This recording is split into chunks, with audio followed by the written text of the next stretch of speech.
Assalamualaikum warahmatullahi wabarakatuh. Perkenalkan, nama saya Indah Putri Pratama dengan NIM 21650056. Di sini saya akan menjelaskan tugas MIT yang diberikan oleh Pak dosen. Oke. Yang pertama di sini ada kode Python, yang dimana dalam kode Python ini memiliki kode IP yang tersedia pada komputer tempat berjalannya server, yang dimana ketika kita mengcopy IP address ini, terus kalau kita masukkan ke Google Chrome, dia akan menampilkan seperti ini. Kemudian ini program. Program di atas adalah aplikasi Flash yang menyajikan halaman HTML sederhana dengan beberapa tautan ke file lain.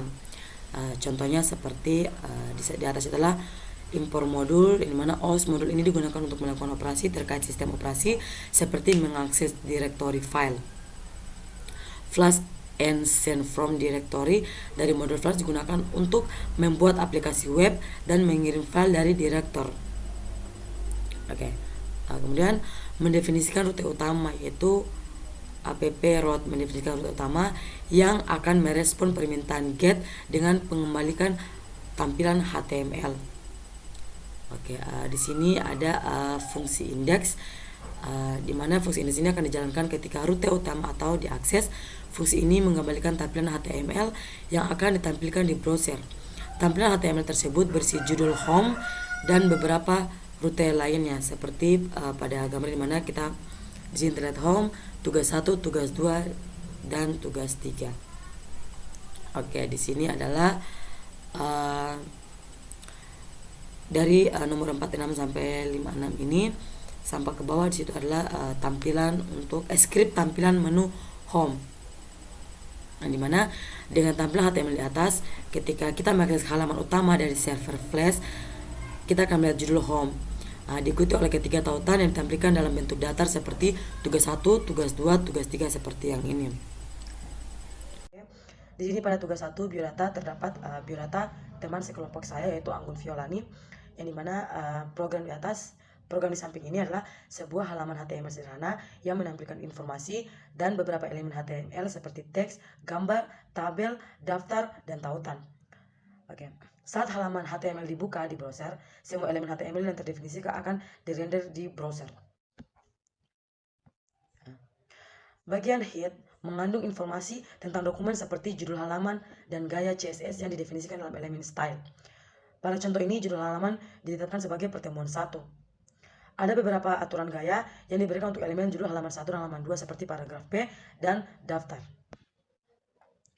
Di sini bagian body berisi elemen-elemen HTML yang akan ditampilkan di browser. Pada contoh ini terdapat judul universitas, nama, alamat, gambar, tabel, daftar, dan tautan. Elemen tabel digunakan untuk membuat tabel dengan 3 kolom dan 3 baris. Setiap sel tabel berisi informasi nama mahasiswa, NIM, dan nomor HP.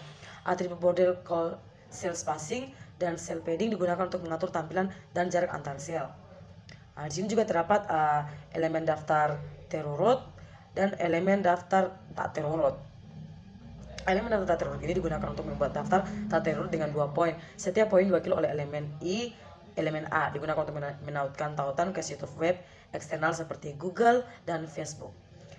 Jadi program ini menghasilkan halaman HTML yang menampilkan teks, gambar, tabel, dan daftar yang terstruktur. Ketika halaman tersebut dibuka di browser, pengguna akan melihat konten sesuai dengan elemen-elemen yang ditentukan dalam program. Selanjutnya di sini saya akan melanjutkan penjelasan pada tugas 2. Program di atas adalah halaman HTML sederhana yang menampilkan informasi tentang seseorang dan menggunakan file CSS eksternal untuk gaya tampilan. Saat halaman HTML dibuka di browser, semua elemen HTML yang terdefinisikan akan dirender di browser. File CSS eksternal yang ditautkan melalui elemen link dengan atribut href yang menunjukkan lokasi file tugas 2 di satu CSS. Oke, file CSS ini berisi aturan gaya yang akan diterapkan pada elemen-elemen dalam halaman HTML seperti pengaturan tata letak, warna, ukuran font, dan lainnya.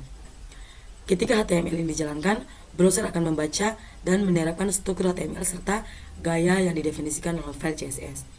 Sebagai hasilnya, pengguna akan melihat gambar teks dan tautan sesuai dengan tata letak dan gaya yang ditentukan oleh program. Dengan demikian, program ini menghasilkan halaman HTML yang menampilkan informasi dan tautan dengan gaya yang telah ditentukan oleh CSS, oleh file CSS internal seperti pada gambar tugas 2 ini. Oke, selanjutnya tugas 3. Program di atas adalah sebuah halaman HTML yang mencakup sebuah formulir untuk menginput nilai mahasiswa dan menampilkan hasilnya. Oke. Jadi dalam program ini saat HTML dibuka di browser, semua elemen HTML yang terdefinisikan akan dirender di browser. Pengguna akan melihat formulir dengan inputan nama, mahasiswa, NIM, dan nilai. Jadi saat pengguna mengisi formulir dengan nama, NIM, dan nilai yang sesuai, mereka akan dapat menekan tombol hasil untuk menghitung nilai seperti pada gambar ini. Ini adalah tampilan setelah tampilan pada saat nilai diinput. Ketika tombol hasil ditekan, atribut onClick dengan elemen button akan memanggil fungsi hitung nilai dari file JavaScript yang ditautkan. Fungsi hitung nilai akan mengambil nilai yang dimasukkan oleh pengguna dari elemen input menggunakan metode DOM. Nilai-nilai tersebut akan digunakan untuk menghitung hasil nilai dan menentukan kategori misalnya A, B, dan C berdasarkan rentang nilai yang ditentukan. Jika pengguna ingin mengulangi pengisian formulir, mereka dapat menekan tombol reset yang akan mengosongkan nilai-nilai pada formulir. CSS yang ditentukan pada file style, CSS ini akan memberikan gaya dan tata letak pada elemen-elemen dalam halaman HTML. Seperti pada gambar ini, yang dimana setelah nilai input di sini nama Anggun Violani dengan NIM 216500048 dengan nilai 80. Di sini mendapat keterangan lulus. Oke, dengan demikian program ini memberikan pengguna kemampuan untuk menginput nilai mahasiswa, menghitung nilai berdasarkan input tersebut, dan menampilkan hasil pada halaman web. Oke, mungkin itu saja yang bisa saya sampaikan. Kurang lebihnya saya mohon maaf. Wassalamualaikum warahmatullahi wabarakatuh.